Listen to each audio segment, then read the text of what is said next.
Hi guys, I'm Jaded, and for the last 7 months I've been running a sticker shop on Etsy, and a couple of weeks ago I did a 6-month overview of how much money I made and all my costs and everything, and today I'm going to do an update for the month of April since it just finished.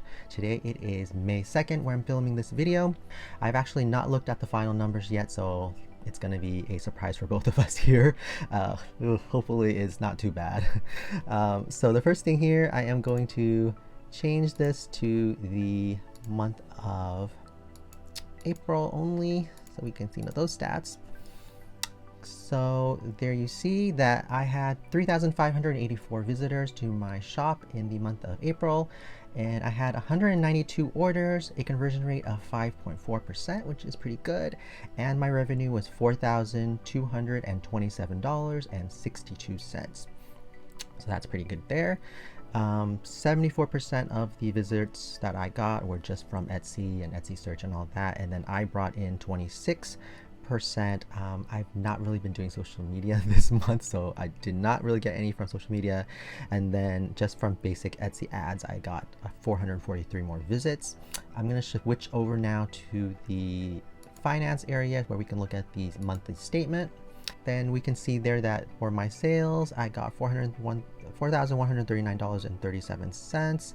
The fees were $480.22. So those are like the listing fees, the transaction fees, and processing fees and things that Etsy charges you when you sell on their platform. The marketing is the amount of Etsy ads that I ran plus my Etsy Plus subscription, which is $10, which was totally up to be $362.80.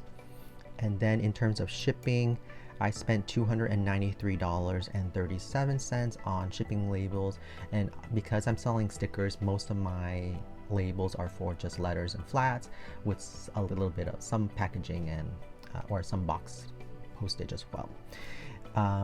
All right, so I'm gonna plug these figures here over into a Google Sheet so that we can take a look a little closer.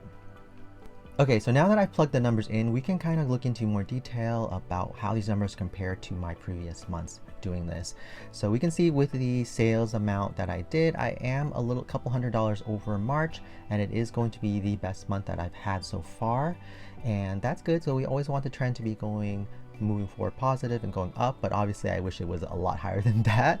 And then the fees, obviously because I sold more, then it is going to be a little bit higher. Marketing, I spent less marketing than I have the last couple of months, and there is a reason for that.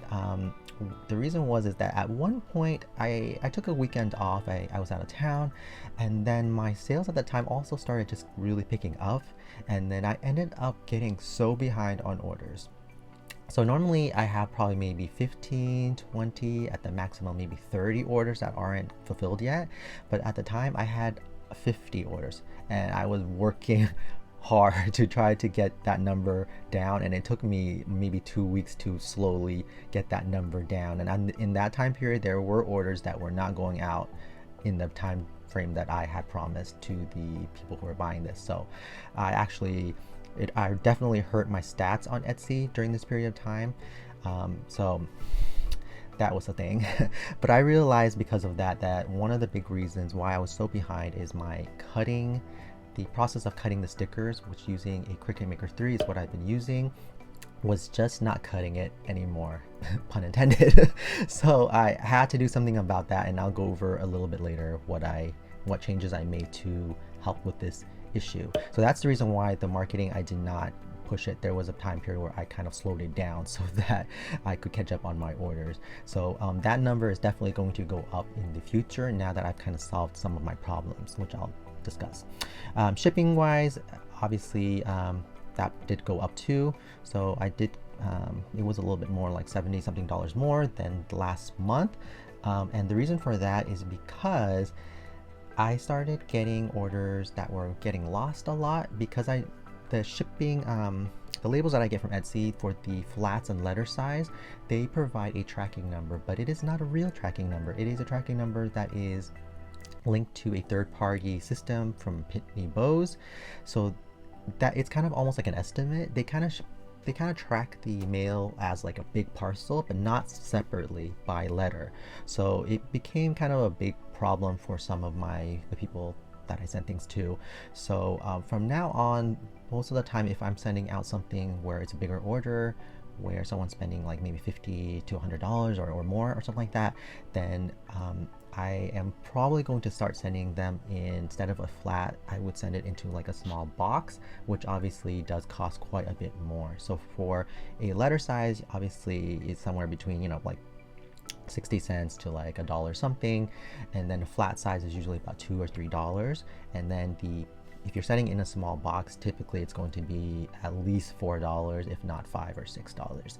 So I am going to be losing money on that going forward, but I feel like me just losing these packages getting lost and me having to send out another package plus having to take the time to make those stickers again is way worse than that couple extra dollars. And I am going to be thinking and evaluating if I should start charging for shipping in the future. I know that would probably make me get less orders, but I don't know if that might be the way to go going forward. So instead of like maybe raising my prices, I just might start charging for shipping, like a smaller fee.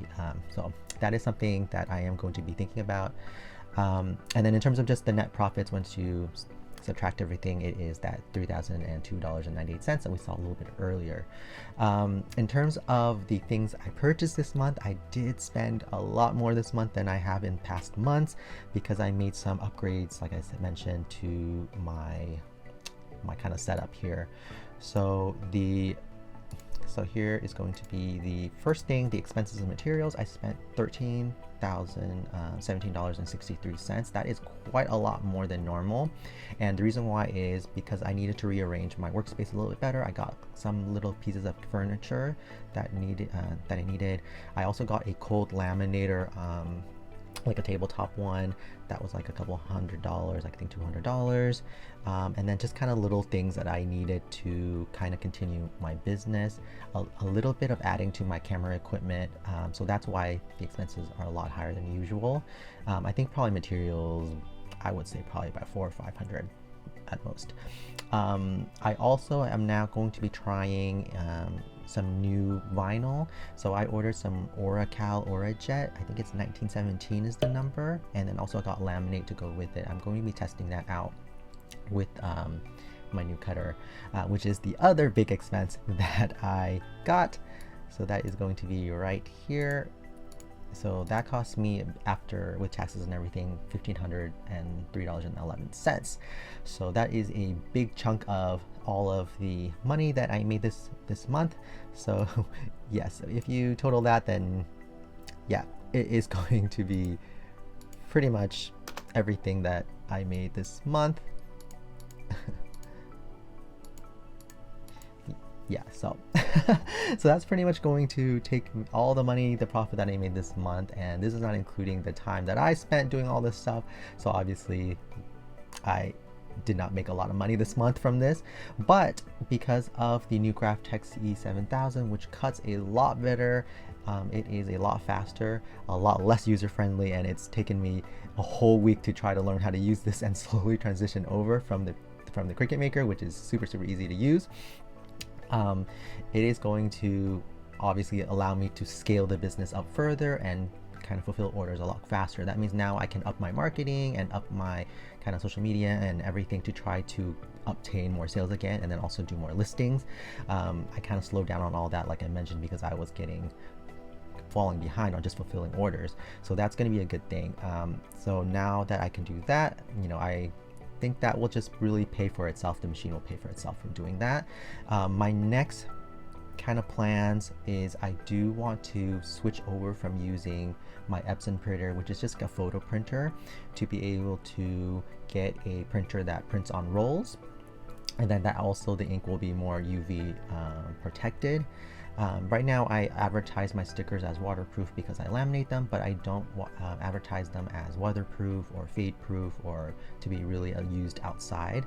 People still use them outside, but that's not how I advertise them. But I would love to be able to advertise that they can be used outside. And of course I need to be able to print them on different ink that will be at least somewhat UV protected, and also be more suitable for outdoor use. So right now I am thinking, because I don't have a lot of space, that I'm thinking the BN20A might be a really good option for me. I've seen some videos online of people using them for small businesses, for stickers. So that is something that I am doing more research on, and I'm thinking about. Obviously it's about $5,000, so it is a big purchase. So it's something that probably won't happen until the next couple months later, or a while down the road. So if you guys have one and you guys want to give me some reviews, or your opinion if I should get one or not, let me know. Or if you guys know that I should get a completely different printer, then let me know that as well. I am going to be making a lot of videos on the Graphtec and the whole process of switching over from Cricut to that. So if you guys are interested in that, then let me know. So I think that is where I'm going to leave this video here. So that is where my shop is now after 7 months, and hopefully next month will be even better. Thank you.